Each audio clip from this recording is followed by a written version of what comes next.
Selain bahan-bahan yang telah dijelaskan, listrik juga dapat diantarkan melalui zat cair yang disebut elektrolit, yaitu suatu zat yang larut atau terurai dalam bentuk ion-ion yang selanjutnya larutan menjadi konduktor elektrolit.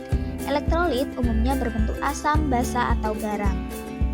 Setelah mengetahui jenis bahan penghantar listrik berdasarkan sifat hantarnya, kita dapat menghitung besarnya hambatan pada setiap jenis kawat penghantar dengan rumus R sama dengan Rho kali L per A, dengan R adalah hambatan kawat, Rho adalah hambatan jenis kawat, L adalah panjang kawat, dan A adalah luas penampang. Yang selanjutnya rangkaian listrik. Rangkaian listrik dibagi menjadi dua. Yang pertama, rangkaian listrik seri, yaitu rangkaian yang tidak memiliki percabangan pada kabelnya.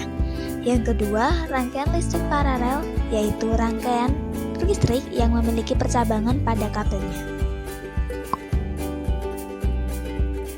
Setelah kita mengetahui jenis-jenis rangkaian listrik, kita dapat mencari tahu karakteristik setiap rangkaian, yaitu berdasarkan hukum Kirchhoff, hambatan setiap rangkaian, dan rangkaian GGL dan hukum Ohm pada rangkaian tertutup.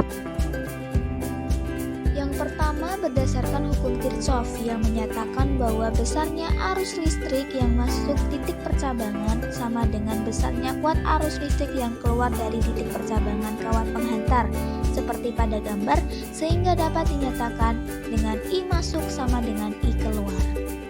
Selanjutnya berdasarkan rangkaian hambatan listrik yang dibagi menjadi rangkaian hambatan listrik seri dan rangkaian hambatan listrik paralel. Pertama, rangkaian hambatan listrik seri. Pada rangkaian ini besarnya nilai kuat arus yang mengalir sama karena pada rangkaian ini tidak terdapat percabangan kawat penghantar. Namun untuk nilai tegangannya berbeda. Menurut hukum Ohm, besarnya nilai tegangan adalah I kali R. Sehingga jika kita ingin menghitung tegangan total pada suatu rangkaian seri, maka kita dapat mengkalikan I dengan R total atau total Rn pada rangkaian. Nah, R total ini dapat dihitung dengan menambahkan seluruh Rn yang ada pada rangkaian.